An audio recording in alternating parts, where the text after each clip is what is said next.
Hello friends, कैसे आप सब लोग and thanks for watching my channel. तो इस वीडियो में हम डिस्कस करेंगे राजेश एक्सपोर्ट्स लिमिटेड के प्राइस चार्ट के बारे में। ये इसका लॉन्ग टर्म चार्ट है और कुछ महीनों पहले मैंने इसके कंसोलिडेशन के बारे में बताया था और मैंने ये भी बताया था कि अगर ये ट्रेंड ब्रेकडाउन होता है तो क्या होगा, एंड मोस्ट प्रोबेबली यहाँ पे आपको ट्रेंड ब्रेकडाउन ही नज़र आया है।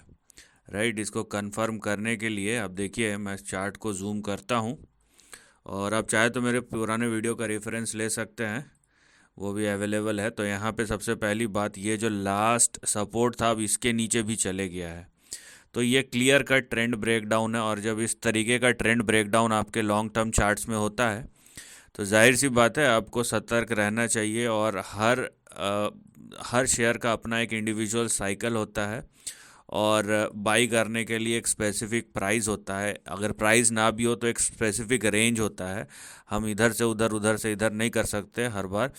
तो यहाँ पे देखिए राजेश एक्सपोर्ट्स का जो प्राइस चार्ट है उसमें आपके जो दो बड़े सपोर्ट लेवल थे 445 और 430, 445 और 430, ये दोनों लेवल्स के नीचे चले गया है। और जो आखिरी होप था कहीं ना कहीं वो था आपका 373, 373, इसके भी नीचे चले गया है। तो ये कम्प्लीटली ट्रेंड ब्रेकडाउन है जो आपको नज़र आएगा। अभी क्या होगा अगर मान लीजिए राजेश एक्सपोर्ट्स का प्राइस चार्ट ऊपर भी जाता है तो 430 और 445 या 450 ये आपका रेजिस्टेंस जैसा काम करेगा, क्योंकि ये आपका प्रीवियस सपोर्ट था। अब ये इसके नीचे चले गया तो आपका सपोर्ट जो था वो अब रेजिस्टेंस जैसा काम करेगा।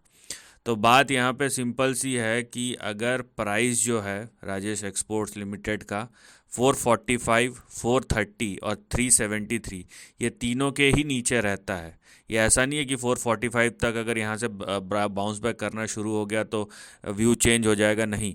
445 या 450 के ऊपर सस्टेन करना पड़ेगा। अगर वैसा करता है तो तब जाके कहीं से कहीं पे ये आपका जो पुराना रेंज है ना 750 और 884 का, वो एक्टिव हो जाएगा, उससे ज़्यादा नहीं। और ये रेंज जो था कंसोलिडेशन 2016 से चला आ रहा था, तो 7 साल ख़त्म होने को आए। 7 साल का जो कंसोलिडेशन था उसके बाद ब्रेकडाउन आया है। तो बात यह है कि अगर इसको अपसाइड करना है तो 450 के ऊपर तो जाना ही पड़ेगा। अदरवाइज़ ये अगर 373, 430 और 445, 450 ये तीनों के नीचे अगर सस्टेन करता है तो अगला जो आपका सपोर्ट लेवल यहाँ पे दिखाई देगा। और देखिए ये कोई ट्रेंड ब्रेकडाउन, यहाँ पे रेंज ब्रेकडाउन तो है लेकिन इससे ओवरऑल ट्रेंड पे ऐसा कुछ इम्पैक्ट पड़ेगा नहीं, अनटिल एंड अनलेस ये करेक्शन स्पिल ओवर होके बहुत सारे लेवल्स ख़राब कर दे।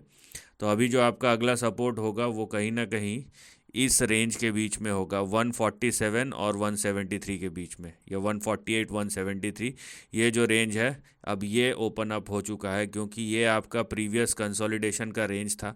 अब ये टूट गया है, इनफैक्ट ये भी टूट गया है।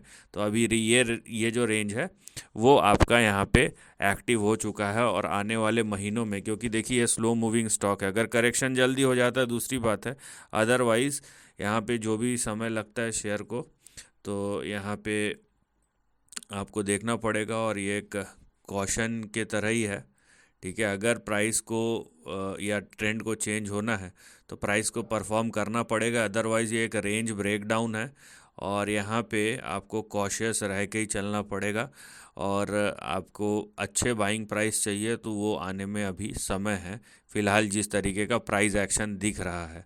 अदरवाइज़ अगर आप बहुत ही ज़्यादा ओवर एक्साइटेड है तो इस शेयर को परफॉर्म करने दीजिए और कम से कम 500, या अगर आपको एकदम कॉन्फिडेंटली चाहिए तो इसको कम से कम 800, 900 इसके ऊपर जाएगा तब आपको वो कॉन्फिडेंस आएगा जिस पे हम ये बोल सकते हैं कि भाई ये बड़े रेंज के लिए तैयार है। So this is the end of the video, thanks for watching.